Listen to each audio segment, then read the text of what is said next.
So the title of our project is summarizing Teams meeting, and this is how the UI of our application looks like. On the top, we have two options. The first one to upload video or audio. So here we are supposed to upload the recording of our meeting. It can be of any format like MP3, WAV, or MP4.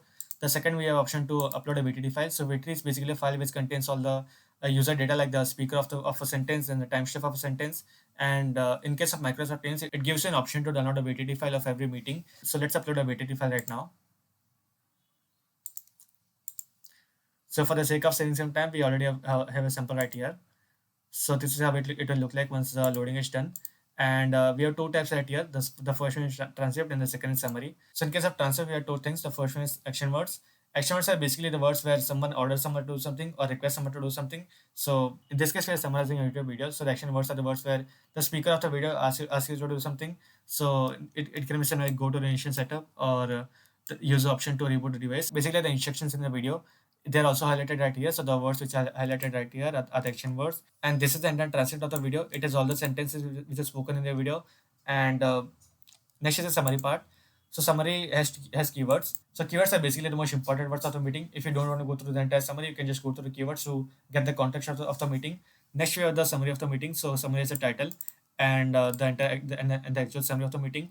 You can also download the summary if you want to, and you can also edit the summary if you want to. So like if I want to add or remove something, like if I want to remove the last sentence, I can remove it and click on save, and it will save the updated summary of the meeting. Now in case of VTD files, we also have some extra data like the duration of the meeting, the total speakers and active users. So active users are basically the users which spoke at least 25 words in the meeting.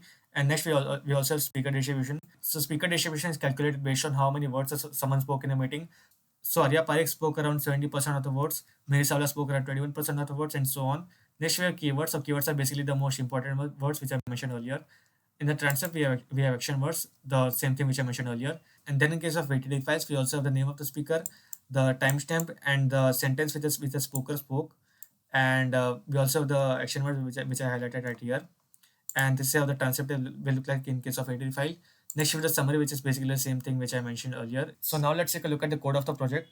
So we have two folders right here and one file. So readme file is basically the description of the project. The first folder right here is a folder for the front end, and we have a lot of different files right here, and most of the files are generated by React itself. So we didn't have to write anything for that. Our main code lies in the SRC folder, and in SRC we have three different folders again. So first one is assets. So assets are basically the icons like arrow and opening and closing icons. Next, we have dashboard. So dashboard is basically the main code which I showed right here. So the code for this whole UI is divided into multiple components. So there is this component for sidebar, this component for inserts and transcript and summary, and each component can have its child components inside it. So in case of transcript, we have two child components. The first one is action words, and second is the transcript itself. And the code for all of this is written at here. So there are multiple components. Each has their own parent and child components. The navbar right here represents the top part, the sidebar right here represents the left part, right, which is right here, and so on. There are multiple components right here. So dashboard folder is the main components for summary. Next we have landing page components, and this folder has some extra components like header, footer, login, and sign up, which you can see once you log out of your account. So the code for this is written in the landing page components, and that basically summarizes our entire front end. And next let's take a look at the backend. So in the backend, the code that ties everything together is the index.js file. It contains a front end, the database, and a Python file. So let's take a look at how it works.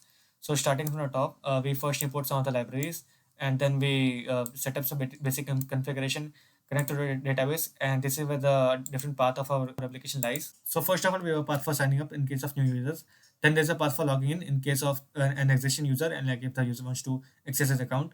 Next, we have the path for getting data. So this is used to get a user's previous meeting data. Next, we have the option to update. Now, in case if a user wants to update the summary, then we can use this function to update the summary. Next, we have a function to generate the actual summary, and this is the main function of our application. So in case of VTD, first of all, we see the account in which from which request is coming from. Next, we extract the data from VTD file and the name of the user, the contribution of each user, and we calculate the contribution of each user right here. We also extract the individual sentences which are spoken in the meeting. Next, we run different Python files like summary.py, keywords.py, title.py, and actionwords.py. And in the end, we store all of this in a variable called as meeting. And after that, we store the meeting variable in the user's account in the database. And then we finally send it to the front end so that the user can see the meeting data. Next, we have the function to do the same thing, but this is for audio and video. In case of audio and video, we don't have the data of the user, like who is the speaker and the duration of the meeting. So we don't really calculate that. So we skip the first part and the rest of the part is the same. So directly start with the summary part, and we store the meeting data in the database as well. And this function is used to run Python files in Node.js. Now let's take a look at the individual Python files, starting from action.py. So this file is used to get all the action words of the meeting. So action words are basically imperative sentences, as I mentioned earlier. And in this case, we have created our own corpus of around 500 words. And if a sentence has a word from this corpus, like must be, need to, or obliged to, then that means that the sentence is an imperative sentence and it is considered to be an action word. So action.py basically searches for sentences which contains words from this corpus of 500 words. Next, we have keywords.py. So keywords.py basically uses Spacy for extracting the most relevant words of a meeting.